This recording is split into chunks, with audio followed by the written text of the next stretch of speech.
Major funding for KPBS Evening Edition has been made possible in part by Bill Howe Family of Companies, providing San Diego with plumbing, heating and air, restoration, flood and remodeling services for over 40 years.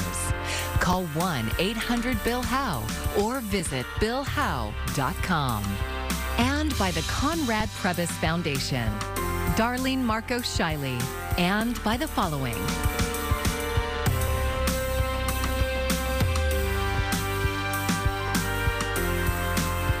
And by viewers like you.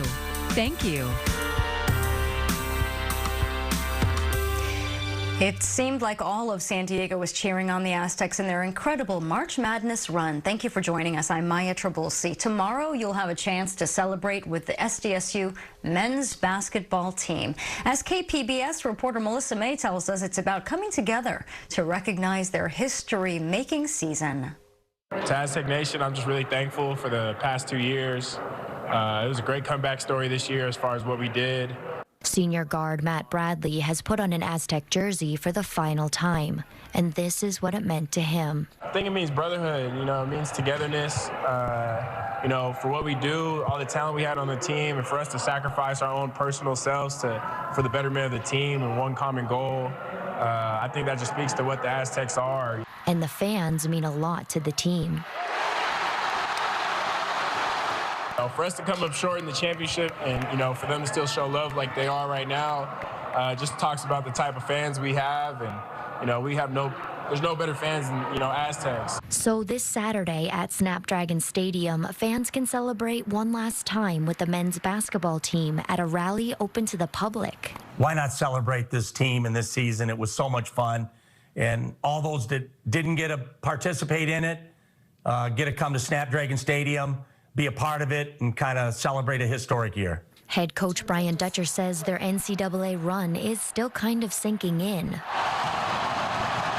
But this celebration is about more than just March Madness. So we won the Mountain West regular season, cut down nets. We won the Mountain West tournament in Vegas, cut down nets. Win the South Regional, cut down nets. So we're going to celebrate all those moments in a magical season.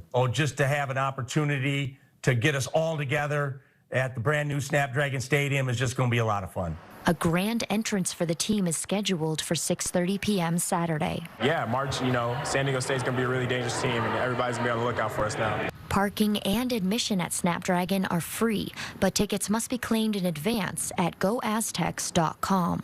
Merchandise will be available for purchase, and there will be photo opportunities with the South Regional and Mountain West Championship trophies. With 2 seconds, he's got to put it up, and he wins it! Melissa May, KPBS News. That's the shot. And affordable housing could be coming to the coast of Del Mar, which would help the city fall in line with state housing requirements. But as KPBS reporter Jacob Ayer tells us, the plans are getting some pushback and alternative options. In one of San Diego's most exclusive communities, affordable housing hasn't yet found much of a space. But a developer is aiming to build a 259-unit apartment complex on an ocean bluff in Del Mar with 85 subsidized apartments. And they've submitted additional plans to the city. There's a developer who wants to put a project right there on the bluff, and the city of Del Mar would like to say no, but they don't have a compliant housing element, so they can't. Pro-housing advocate Kevin Sabelico says the Seaside Ridge project is a great idea, but acknowledges it will be an uphill battle against the city of Del Mar and some local residents.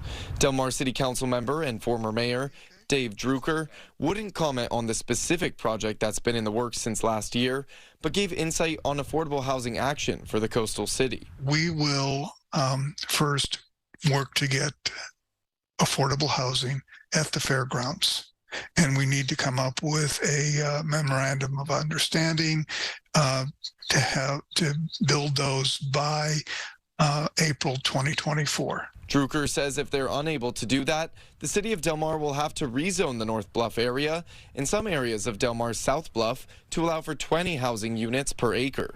Seaside Ridge spokesperson Darren Pudgell says Del Mar is out of compliance with state housing laws, and the project must be approved because it meets all requirements. In a statement, he said it would fulfill nearly 80% of the city's immediate need for 54 lower-income units, as well as 100% of the city's moderate-income need. And he also said that other potential sites in Del Mar will take too long to be built, although they do support the city's effort to create housing at the Del Mar Fairgrounds. Del Mar City Council unanimously approved a new housing element report earlier this week. It identifies the Del Mar Fairgrounds and a few private sites where rent-restricted housing could go for low-income residents. The state has 2 months to approve or deny Del Mar's new housing plan. Jacob Ayer, KPBS News. New signs the labor market is cooling down. The March jobs report from the Bureau of Labor Statistics is the first in 12 months to come in below expectations. Ivan Rodriguez is breaking down the numbers and what they mean for the Fed's year-long campaign to chill inflation. U.S. employers added 236,000 jobs in March, coming in below expectations. A labor market cool down that could actually be a good sign. The Fed isn't going to publicly say we want job losses, but I think the Fed knows, and all the economists are there that know that if the unemployment rate stays at 3.5%, you're not likely to calm or tame inflation. Industries like leisure and hospitality, healthcare and government continue to lead the way in job gains. The job losses are coming from sectors like manufacturing and construction. Still, the labor market has remained stubbornly resilient. The unemployment rate dropped to 3.5%. Average hourly earnings grew 0.3% from the month before. And the cool down in hiring may not be enough to stop the Federal Reserve from raising interest rates again next month. Inflation is extremely high, and it's hurting the working people of this country badly. And we are taking the only measures we have to bring inflation down. The Fed is aiming to engineer a soft landing for inflation, but it's a difficult tightrope to walk. My guess is that the process of bringing down inflation will bring on a recession at some stage, as it almost always has in the past. Ivan Rodriguez, KPBS News. San Diego County Supervisor Nathan Fletcher is the latest in a line of local Democrats to fall from grace amid sexual misconduct claims. In fact, KPBS's Amita Sharma says Democratic sex scandals have been a feature of San Diego politics for decades. Nathan Fletcher's abrupt resignation from the San Diego County Board of Supervisors last week puts him in a notorious pantheon of local Democratic politicians, once promising political careers scuttled by sexual misconduct allegations or matters related to sex. There tends to be a view that San Diego is this like little Iowa on the Pacific Ocean. Carl Luna is a Mesa College political science professor. It's just a nice little quiet place. We have a ridiculously large number of scandals, and that's a sign that people are not holding people accountable. The list spans decades. In 2005, Michael Zucchet and Ralph Insunza, two rising Democrats on the San Diego City Council, were convicted of taking illegal campaign cash from a strip club owner. Zucchet's conviction was overturned. Insunza went to prison maintaining his innocence. I believe I have done nothing wrong. I believe that what I did was all within the law. 10 years ago, Democrat Bob Filner's tenure as San Diego mayor ended after just 9 months when 13 women accused him of making unwanted sexual advances. I am embarrassed to admit that I have failed to fully respect the women who work for me and with me, and that at times I have intimidated them. In 2016, Supervisor Dave Roberts, the lone Democrat on the board, lost his re-election bid following a slew of allegations that included an inappropriate relationship with an office aide.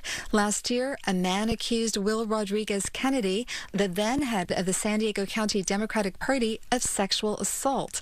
Then, last week, a former MTS spokesperson filed a lawsuit alleging that Fletcher sexually harassed and assaulted her. A day later, he announced his resignation. These scandals have not only been personally ruinous, but they've short-circuited eras when Democrats seemed poised to dominate local politics. Consider that Filner had been the first Democratic mayor to be elected in San Diego in 20 years. Following his resignation, Republican Kevin Faulkner won a special mayoral election and was in office until 2020. Fletcher's downfall scandal comes less than 3 years after Democrats gained a majority on the Board of Supervisors for the first time in decades. But even some adversaries of Democrats say the sex scandals should be looked at individually rather than a fatal flaw of the party. As somebody who has worked against that party for 40 years or so, if I had an opportunity to make some kind of sweeping generalization, I'd be happy to do so. It's not there. It just isn't. Longtime Republican strategist John Kern says the sex scandals are more about the law of averages. There are more Democrats in office than Republicans, and he says it's about the kind of people who are drawn to politics. With my clients, and myself personally, because I was involved in politics and working in staff, I had two rules. Keep your fly zipped and your hand out of the till. Mix in the trappings of elected office, and you've got the potential makings of a sex scandal, according to former Los Angeles Times reporter Tony Perry, who covered many San Diego political scandals. These were men who had power, and they used it, and with power came a sense of entitlement. But Luna says the party isn't blameless. The rumors about Fletcher were out there. The San Diego Democratic Party, while it is doing great political success, tends to have a conveyor belt system of how you move up. You start at city council, you move up to the board of supervisors, assembly, and if you're on that train, the people below you and above you need you to stay there. So there's a tendency to not want to hold people accountable. He said the entire Democratic power structure in the county should look inward. For San Diego Democrats, they are in such an assured position to win, they can start to be choosier about who they're going to put into office. Amita Sharma, KPBS News. We've been following the latest developments on Nathan Fletcher's pending resignation all week long. It is the subject of this week's KPBS Roundtable. It aired on KPBS Radio this afternoon, and you can listen to it wherever you get your podcasts. The murder of Cash App founder Bob Lee is prompting safety concerns in San Francisco. As Andrea Nakano reports, the case has sent shockwaves through the city and the tech world. Margaret Graff has lived in San Francisco for more than 60 years. I've been downtown on the streets at night, and I've been alone, and I have walked those streets, and it is scary. Margaret and her friend Dorothy sat in a packed community center in the Sunset District, hoping to hear some solutions to the rising crime. What matters is how people feel today, and they do not feel safe. The fatal stabbing of tech CEO Bob Lee is just one of the cases addressed at the meeting. The crowd also listened to the city's approach to dealing with the drugs and the homelessness. The police can't even take care of this problem. So it's going to be going on, and they'll be having more meetings, and there's no resolution that we'll see anytime soon. There are residents that are asking for more proactive patrols, but with the police department down more than 560 officers, Chief Bill Scott says it's going to take time to get back to adequate staffing levels. Well, we have a plan to just try to stay stable. The good news is our hiring and our applicant pool is up significantly, and we anticipate that that's going to mean bigger academy classes, but it's going to take years to answer your question. The chief, though, says one of the positives over the last few months is the collaboration with the district attorney's office to prosecute the criminals arrested. Some feel the next step may be the need to change some of the laws to make sure people are paying for their crimes. We have to remember that the police are charged with enforcing the law, but somebody else wrote that law. And we're the people who elected people to write those laws. So it basically comes down to us. I'm Amna Nawaz. Tonight on the NewsHour, Iraqis who grew up after the U.S. invasion expressed frustration over their country's lack of progress 20 years on. It's coming up at 7 after Evening Edition on KPBS. Lawmakers across the country have introduced more than 450 anti-LGBTQ bills this year, and that is according to new analysis from the ACLU. Many target transgender youth, and more than a dozen saw legislative action this week. Now, as Amy Kiley reports, the White House is weighing in. This has been one of the worst weeks of 2023 so far in terms of anti-LGBTQ bills. The White House, several states, and the Supreme Court are taking action on transgender rights and restrictions. The Biden administration is proposing a new federal rule involving transgender athletes. It wouldn't stop schools from limiting their participation on teams that correlate with their gender identities, but it would make total bans a violation of Title IX. I want to say directly to LGBTQI plus kids, you are loved just as you are.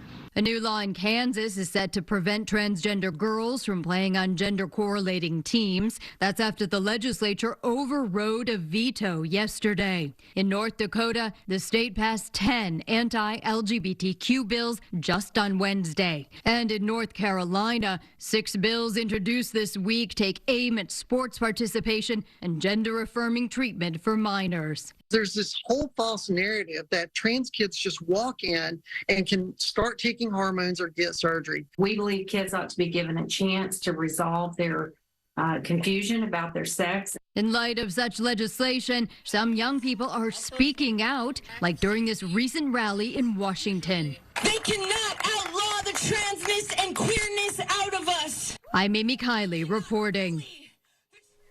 Easter celebrations will be held around the world this Sunday. Today, dozens of people gather to walk the Stations of the Cross through downtown San Diego to mark Good Friday. In the Christian faith, Good Friday is the day Jesus was crucified. Students from Cristo Rey San Diego High School reenacted each station. Each spot where they stopped was meant to raise awareness about different issues like homelessness, hunger, human trafficking, immigration, and mental illness.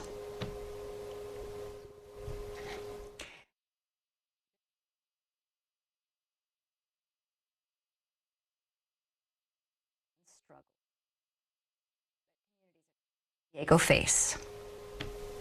Gas prices are hovering around $5 again in San Diego and might climb higher in the next few weeks. SDSU's Mira Kopik tells us what's driving the market in the Friday Business Report.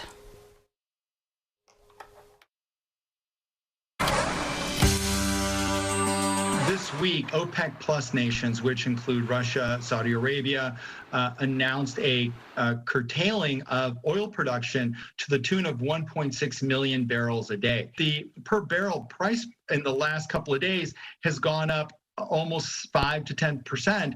And so the question really becomes, those, especially the Saudi Arabia cuts, are going to materialize beginning on May 1st.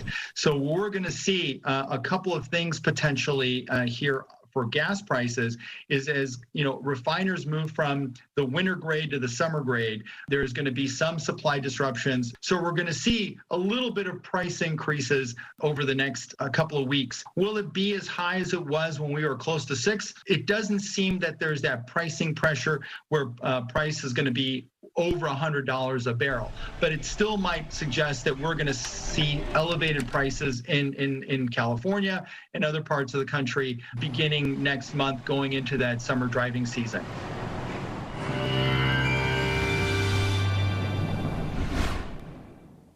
We have good news heading into the weekend. Let's start you off with your weather headlines. So we have a pleasant and dry pattern that's going to be sticking with us through the early week. And on top of that, temperatures are going to continue on this upward trend starting this weekend and then turning unsettled later next week. But we get to enjoy nice, warm and dry weather over these next few days. Now tonight around Metro, we're dropping down to a low of 52. We'll have a few clouds rolling through, but overall still seeing some moonlit skies across the area. We're dropping down to 46 in Oceanside, Ramona dropping down to 40, and Mount Laguna dropping down to 39. But Borrego Springs just hitting a low of 54. And we're going to see those temperatures continue to rise across the high deserts. We're hitting a high of 85 in Borrego Springs, but a sharp temperature contrast as we travel slightly west.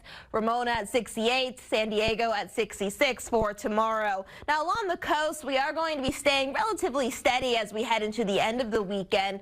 Saturday we'll hit a high of 63, Sunday 66, fog to sun with a high of 69 on tap by Monday. We'll start to cool down slightly as we head into the middle of next week. Now along the more inland areas, we are going to be rising to the upper 70s.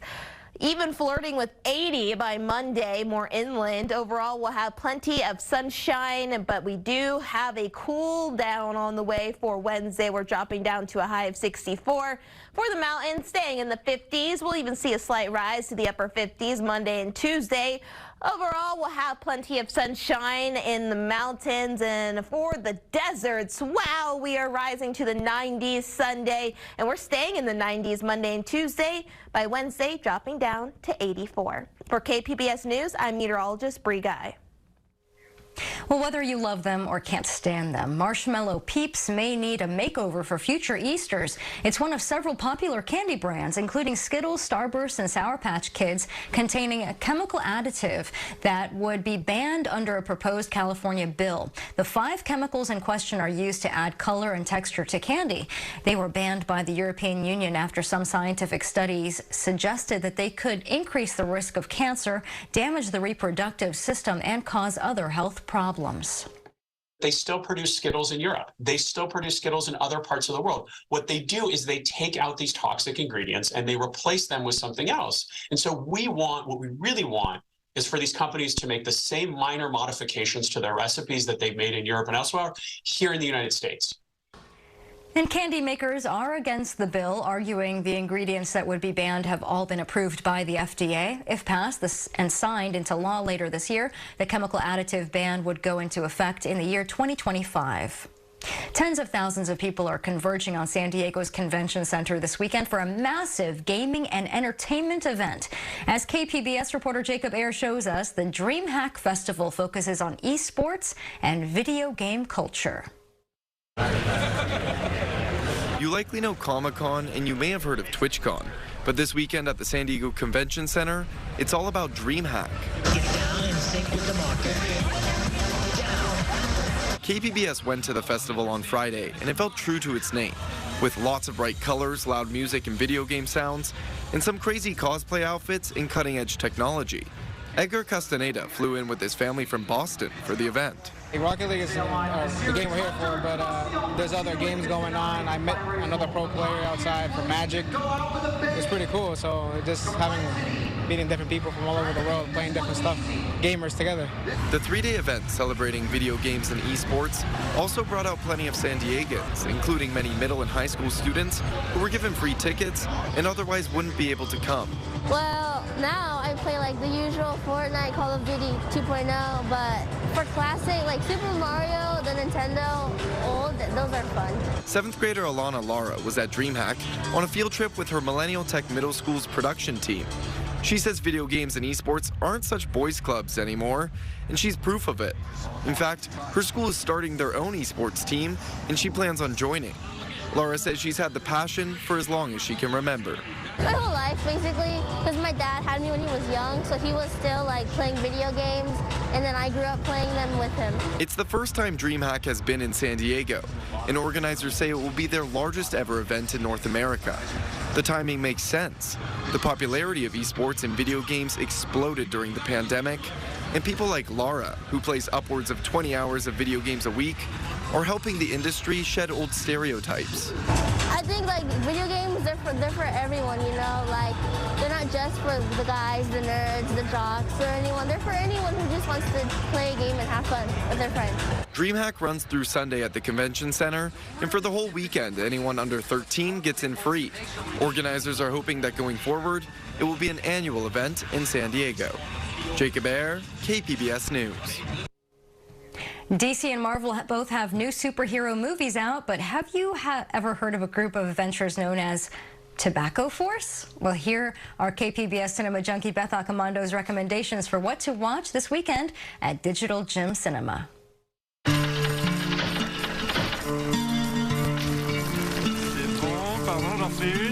If John Waters, the Sultan of Sleaze, the Prince of Puke, and the King of Schlock declares your film a superhero movie for idiots and one of the best movies of the year, you are obviously doing something right, but maybe also in a way that's absolutely wrong. Ah, voilà.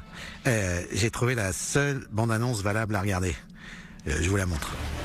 Smoking Causes Coughing follows a team of superheroes known as Tobacco Force as they fight evil. On s'appelle les tabac force, mais en réalité, il faut que tu saches, on est tous contre la cigarette. And destroy monsters that even a child dismisses as a man in a rubber suit. The carnage from that first battle is so ridiculously extreme that we can almost feel the splatter in the theater. But then French filmmaker Quentin Dupieux is all about being ridiculous. This is what our killer looks like. Tire. In the film Rubber, a tire was the main character, and in Mandibles, it was a giant fly. Smoking Causes Coughing starts strong with a hilarious takedown of superhero tropes, but then drifts into low-key loopiness before it kind of fizzles out. But Dupieux is just so delightfully quirky and sweetly affable that I always look forward to what he does, and I urge you to give his films a try. Stone is a trip.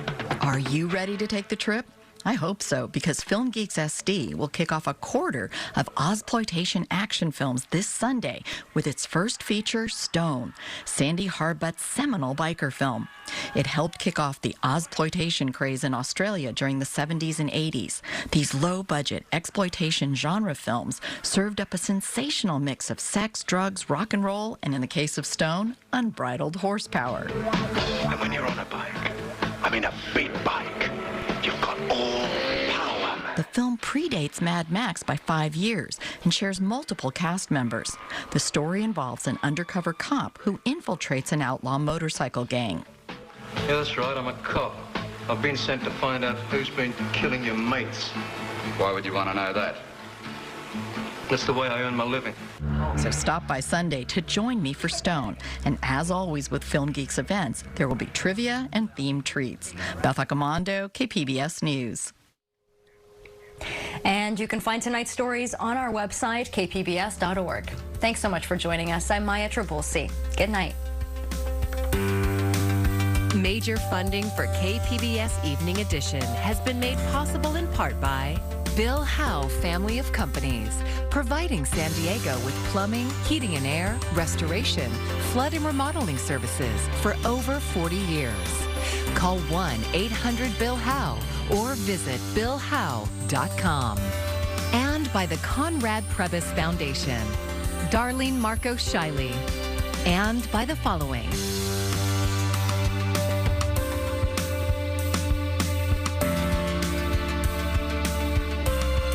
And by viewers like you.